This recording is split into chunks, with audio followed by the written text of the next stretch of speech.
Mesdames et messieurs, rêveurs et rêveuses, poètes et poétesses, laissez-moi vous transporter quelques instants dans le passé. Dans un passé si proche que vous aurez l'impression de sentir le souffle d'Apollinaire dans votre cou. Nous sommes au début du XXe siècle, dans un café qui, comme vous pouvez le voir, respire la modernité. Ici, Guillaume Apollinaire, le chapeau de travers, à l'affût de tout. Là-bas, Louis Aragon, André Gide. D'un autre côté, Jean Giraudoux. Et là-bas, tout au fond, Ernest Hemingway.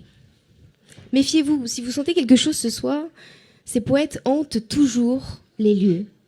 Depuis ce café, les poètes observent Paris.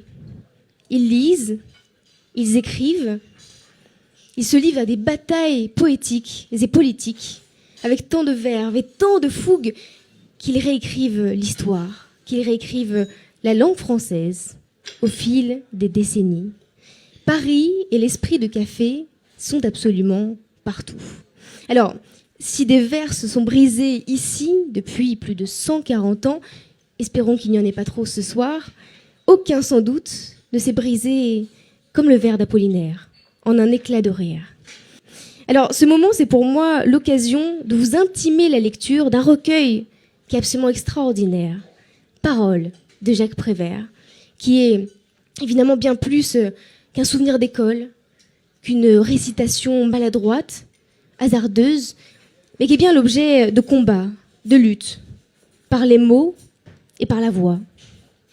Ce recueil, il m'a accompagné pendant des années et des années, qui a été écrit par ce vieillard d'école, qui est bien plus un neurorésistant à l'ordre et à l'autorité, qui s'est battu jusqu'au bout pour la liberté des travailleurs, des enfants, des oiseaux.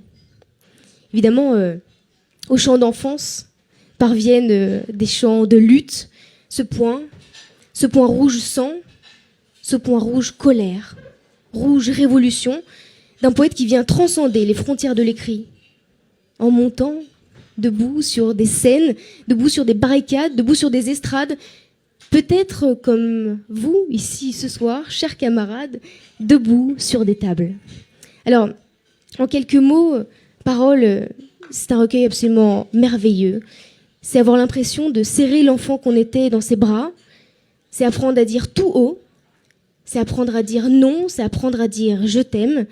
Et c'est apprendre que révolutionner les codes de la poésie, c'est peut-être une manière de mieux la lire.